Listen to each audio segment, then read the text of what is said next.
প্রিয় দর্শক বন্ধুদের আরও একবার স্বাগত। বন্ধুরা, আগের ভিডিওতে কিন্তু আমরা সময়ের অঙ্কের একটা ভিডিও করেছিলাম, যেটাতে আমি সময়ের কিছু অঙ্ক তোমাদেরকে দেখিয়েছিলাম। বলেছিলাম যে সেই ভিডিওটিরই আরও একটা ভিডিও আমি তোমাদের জন্য আনবো, আর আজকে হচ্ছে সেই ভিডিওরই আরও একটা অংশ। আর হ্যাঁ, ভিডিওটি শুরু করার আগে বলে নিতে চাই, যদি ভিডিওটি ভালো লাগে তাহলে প্লিজ লাইক শেয়ার করতে কিন্তু ভুলে যাবে না। আমাদের প্রথম অঙ্কে আছে অমল ও বিমলের দুই ভাইয়ের বয়স হচ্ছে 13 বছর 10 মাস 10 দিন। অমলের বয়স 8 বছর 7 মাস 20 দিন হলে বিমলের বর্তমান বয়স কত? সবাই একটু মন দিয়ে লক্ষ্য করো যে প্রথমে অমল ও বিমল দুই ভাইয়ের মোট বয়স যেটা সমষ্টি সেটা দেওয়া আছে 13 বছর 10 মাস 10 দিন। এবার দুইজনের মধ্যে একজনের বয়স মানে অমলের বয়স দেওয়া আছে আর বর্তমান বয়স যেটা হচ্ছে 8 বছর 7 মাস 20 দিন। তাহলে বিমলের বর্তমান বয়স কত? দুজনের বয়সের সমষ্টি জানি, একজনের বয়স দেওয়া আছে, আরও একজনের বয়স বের করতে হবে। খুবই সহজ। সেটা কি করব আমরা? সাধারণ যেভাবে বিয়োগ করি সেভাবে বিয়োগ করব, কিন্তু সময়ের হিসেবের বিয়োগটা একটু অন্যরকম, সেটা আমি এখন তোমাদেরকে দেখাচ্ছি। প্রথমে হচ্ছে 13 বছর 10 মাস 10 দিন মোট বয়সের সমষ্টি, তার থেকে বিয়োগ করতে হবে অমলের বয়স। অমলের বয়স যদি বিয়োগ করা হয় তাহলে বিমলের বয়স বের হবে 8 বছর 7 মাস 20 দিন। এবারে বন্ধুরা সবাই একটু মন দিয়ে খেয়াল করে দেখবে যে আমরা সাধারণ বিয়োগে কি করি, যদি ওপরের সংখ্যা ছোট থাকে তাহলে পাশের থেকে সংখ্যা আমরা ধার করে নিয়ে গিয়ে সংখ্যাটিকে বড় করি এবং নিচের সংখ্যাটি থেকে সেটাকে বিয়োগ করি। কিন্তু বছর মাস দিনের অঙ্কের ক্ষেত্রে কিন্তু যখন 10 মাসের থেকে এখানে 1 চলে আসবে, অর্থাৎ 10 মাসের থেকে দিন হিসেবে যখন 1 চলে আসবে তখন কিন্তু পুরো 1 মাস বিয়োগ হয়ে আসবে। আর 1 মাস অর্থাৎ হচ্ছে 30 দিন। 30 দিন এবং 10 দিন মোট কত দিন হলো? মোট হলো, আমি তোমাদেরকে লিখে দেখাচ্ছি, 30 দিন যোগ 10 দিন সমান সমান 40 দিন। এবারে 40 দিনের থেকে যদি 20 দিনকে বিয়োগ করা হয় তাহলে কত হবে? তাহলে হবে 20 দিন। 10 মাসের থেকে 1 মাস তো কমে গেল, 10 মাসের থেকে 1 মাস কমে গেলে হয়ে থাকলো এখানে 9 মাস। 9 মাসের থেকে 7 মাস বিয়োগ হলে কত হবে? 9 মাসের থেকে 7 মাস বিয়োগ হলে থাকবে 2 মাস। 13 বছরের থেকে 8 বছর বিয়োগ করব। 13 বছরের থেকে 8 বছর বিয়োগ হলে কত হচ্ছে? 13 বছরের থেকে 8 বিয়োগ হলে 5 বছর। তাহলে বিমলের বর্তমান বয়স হচ্ছে 5 বছর 2 মাস 20 দিন। এই জায়গাটা কিন্তু ভালো করে তোমরা হয়তো বুঝতে পারলে কিনা আমি জানি না, খুবই সহজ। মাসের থেকে এখানে দিনে যদি 1 মাস চলে আসে তাহলে 1 না এসে পুরো 1 মাস আসবে, অর্থাৎ 30 দিনের সাথে 10 দিন মানে দিন সংখ্যা হিসাবে সেটা মাস দিনে চলে গেলে দিনে রূপান্তরিত হয়ে যাবে, আর সেটা যোগ হয়ে 40 দিনের থেকে 20 দিন বিয়োগ হলে থাকবে 20 দিন। উত্তর হবে বিমলের বর্তমান বয়স 5 বছর 2 মাস 20 দিন। চলে যাচ্ছি পরের অঙ্কে। পুজোর ছুটিতে স্বপন তাদের গ্রামের বাড়িতে 5 অক্টোবর থেকে 27 অক্টোবর পর্যন্ত ছিল। সে তাহলে কত সপ্তাহ কত দিন গ্রামের বাড়িতে ছিল? আবার বলছি, 5 অক্টোবর থেকে 27 অক্টোবর পর্যন্ত স্বপন তাদের গ্রামের বাড়িতে ছিল। এবার সে যে মাঝখানে যতদিন গ্রামের বাড়িতে ছিল সেই দিন সংখ্যাটা কত দিন কত মানে সেই যে মাঝখানে যে দিনটা মানে যেই সময়টা ও গ্রামের বাড়িতে ছিল সেটা কত সপ্তাহ কত দিন সেটা জানতে চেয়েছে। প্রথমে কি করতে হবে? খুব সহজভাবে 5 অক্টোবর থেকে 27 অক্টোবর পর্যন্ত কত দিন সেটা আমাদেরকে আগে বের করে নিতে হবে। 5 অক্টোবর থেকে 27 অক্টোবর মানে কত দিন?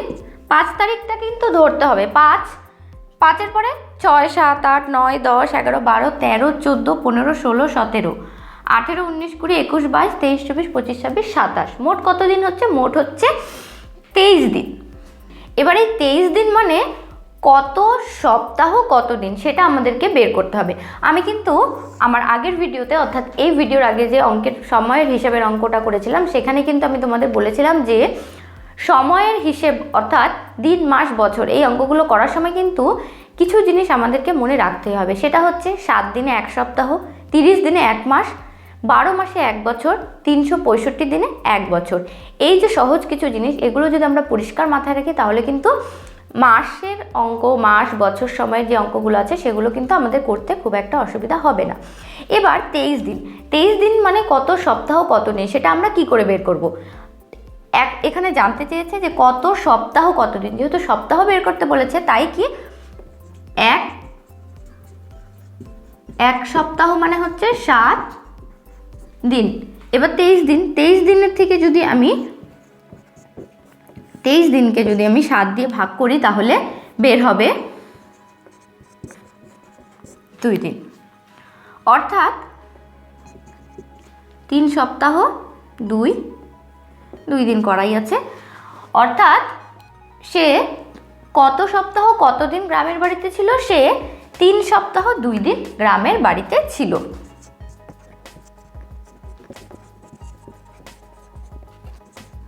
এই ছিল বন্ধুরা আমার দ্বিতীয় অঙ্ক। যদি অঙ্ক সম্পর্কে তোমাদের কোনো রকম মতামত বা কোনো কিছু জানার থাকে তাহলে অবশ্যই প্লিজ কমেন্টে জানাও। আমি অবশ্যই চেষ্টা করব সেই সমস্যাগুলির সমাধান করার। চলে যাচ্ছি আমাদের পরের অঙ্কে। এবারে আমাদের তৃতীয় অঙ্ক। এই অঙ্কে কি আছে? আজকের তারিখে নভেম্বর 2020 আর 1 মাস 5 দিন পর তোমার পরীক্ষা শুরু হবে। কত তারিখ তোমার পরীক্ষা শুরু হবে? কত তারিখ পরীক্ষা শুরু হবে সেটা আমাদেরকে বের করতে হবে। এখানে দেওয়া আছে 9 নভেম্বর 2020। 9 নভেম্বর 2020-তে আজকের ডেট মানে হিসেব মতো দেওয়া আছে যে আজকে যদি 9 নভেম্বর 2020 হয়, আজকের থেকে ঠিক 1 মাস 5 দিন পর তোমার পরীক্ষা শুরু হবে। তাহলে তোমার পরীক্ষা কত তারিখ শুরু হচ্ছে? প্রথমেই জানবো যে নভেম্বর মাস। আমরা সাধারণত জানি যে 1 মাস 30 দিনে হয়, কিন্তু প্রত্যেক মাসের দিন সংখ্যা কিন্তু সমান হয় না।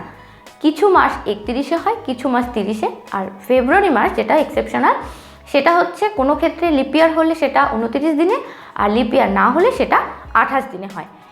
এখানে 2020 দেওয়া আছে, লিপিয়ার ইয়ারই আছে, কিন্তু লিপিয়ার ইয়ারে আমরা যাব না। আমরা প্রথমেই জানবো যে নভেম্বর মাস। নভেম্বর মাস কত দিনে হয়?